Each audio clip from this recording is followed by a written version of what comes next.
Yes, dear viewer, you read that title right. I got COVID from what I'm pretty sure was an Omicron infection. Little bit of background. I'm 42 years old and I live in Los Angeles. I have no comorbidities and I'm in the best shape of my life.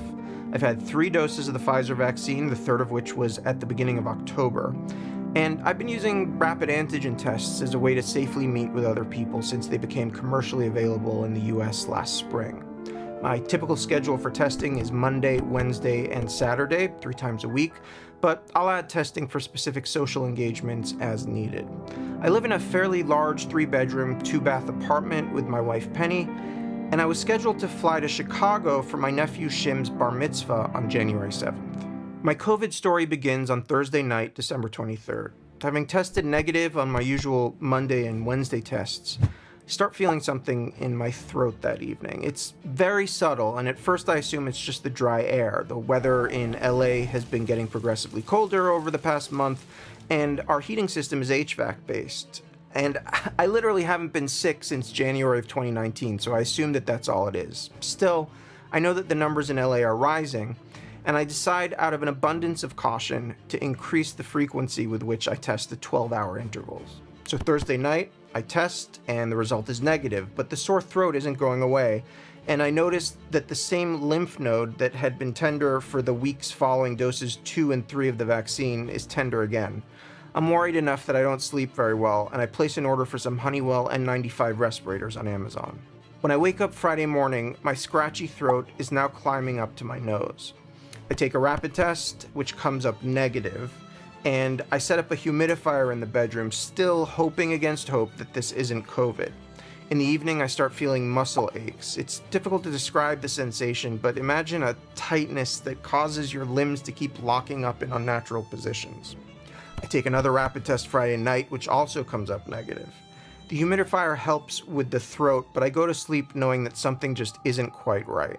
I wake up Saturday morning having drenched my pajamas in sweat. I immediately take another rapid test, and for the first time since I started swabbing my nose with these tests 7 months ago, I see a very faint and incomplete second line on the little white test strip. The N95 masks that I ordered haven't arrived yet, so I immediately put on the best mask that I have access to, which is my Halo mask. My wife wakes up and sees me in my mask, and we make a series of quick but important decisions. She puts on her Halo mask and will stay masked 24/7. We open all the windows, turn the heat up, and strategically place the HEPA air purifiers that we bought for fire season at the entrance to the rooms that we'll be staying in. I keep to the rear of the apartment, mainly in the bedroom and my study, and my wife has the front of the apartment. We each take one bathroom. Penny prepares food and drink for me and drops it off in the hallway near the bedroom. I stay masked unless I'm sleeping, eating, or drinking, and we communicate through FaceTime. I begin to monitor my blood oxygen levels on the Apple Watch, and I place an order on Amazon for one of those finger sensors because I want a more accurate monitor so that I can know whether or not I need to go to the hospital. Next, I try to remember every person that I had social contact with throughout the week, and I contact them individually to let them know that I tested positive. I also decide against getting a PCR test until I test negative on the rapids. My thinking is that knowing that I'm shedding enough virus to turn an antigen test positive, I don't want to risk infecting anyone on my way to or from the test site. I figure I'll sort out getting my case reported once I test negative on 2 rapid tests 12 hours apart. My symptoms at this point are a sore throat and scratchy upper airways, a very occasional cough, and loose bowels. I do a second test Saturday night, which is much more definitively positive, and I decide to end the 12-hour interval and just test in the mornings. Over the next few days, my symptoms become dramatically milder, but I do lose taste and smell, and this scares me. I personally know COVID survivors who lost their smell for months, or even in a few cases, more than a year. My morning rapid tests are now so emphatically positive that the sample line looks closer to black than pink. At this point, I'm wondering how long it'll take me to clear the virus. Thankfully, throughout this early phase of my infection, Penny continues to test negative, and my blood oxygen never dips below 95. And then, as cases are starting to spike in major population centers all over the US, Tonight, a sea change in policy from the CDC, cutting the recommended quarantine time in half for all Americans infected with COVID-19. From 10 days down to 5, provided they're asymptomatic and wear masks around others for 5 more days. The CDC reduces its isolation recommendation to 5 days after symptom onset without a testing requirement if symptoms are resolving. My symptoms were arguably resolving at this point, except for the loss of taste and smell, which are the 2 symptoms that are explicitly excluded from this new and revised guidance. So according to the CDC, I should be okay to end my isolation tomorrow. I'm feeling almost back to normal, but my rapid tests are telling a very different story.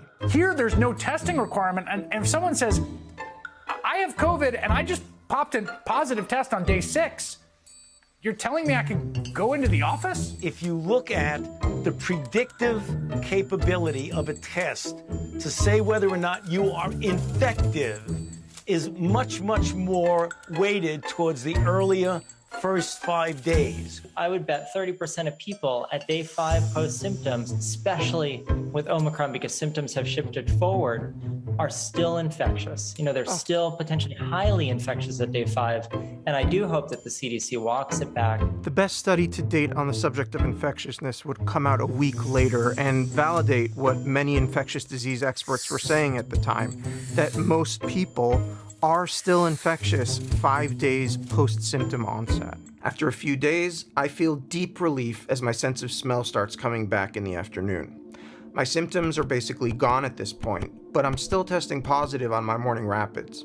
As my isolation stretches on, I'm now starting to wonder whether or not I'll manage to turn 2 rapid tests negative in time to make it to my nephew Shim's bar mitzvah in Chicago. While the morning tests are now taking longer to turn positive and are not quite so dark, they're definitely still positive. And now a new set of symptoms have come on the scene. I'm waking up with congestion, a runny nose, and sinus headaches. On Monday, I test positive, but the line is a lot fainter than it had been. My taste and smell are now returning earlier in the day. Rochelle Walensky at the CDC is quoted as defending the new isolation policy, saying that rapid tests are not reliable for determining when an individual is no longer contagious. The CDC facing intense backlash from the public health community over this and their revised isolation policy. Again tweaking its recommendations as the Omicron variant sweeps across the country. Last week it cut its isolation recommendation from 10 days to 5 days. Now it says if you can get a rapid test after 5 days of isolation and it's positive, you should isolate for 5 more days. If it's negative, you should wear a mask for 5 more days. What we heard over the last week is many people were interested in using an antigen test. They had access to the antigen test. So we did not pivot our recommendations. What we did is we provided guidance for how you'd use and interpret that antigen test if you so chose to take the extra step to get one. The entire internet now understands what a messaging disaster this has become and starts mocking the CDC for it. I'm on day 12 and still turning rapid tests positive. On Wednesday morning, the sample line is so faint that it's barely visible. I start investigating where Penny and I can get a PCR test. I assume that I'll test positive, and that'll be how my case gets reported. And if Penny comes up negative, we'll know that she didn't get it. There's some disturbing price gouging going on at test sites all over LA, and it's difficult to get an appointment at all. I managed to nab a free PCR test with Project Baseline, but the earliest available appointment is Thursday, January 13th, next week. As my flight to Chicago is scheduled for Thursday afternoon, if I turn a rapid positive tonight on Wednesday, I won't have enough time to get 2 negatives 12 hours apart before my flight. A preprint has come out suggesting that Omicron shows up first in the saliva, and some, including infectious disease expert Michael Mina, start swabbing their throats in addition to swabbing their nostrils when sampling for a rapid test, in the hopes of improving the test's sensitivity for that early phase of infection. Curious, I take my first and only throat swab in the evening, alongside a separate test with the ordinary nose swab. It's hard to get the throat with the stick that comes with the Binax Now kits, but I do it and it's negative. I decide against doing any more throat swabs, as the tests haven't been validated for this kind of collection, and the last thing that I want at this point is a false positive. My ordinary nose swab rapid test turns up faintly positive.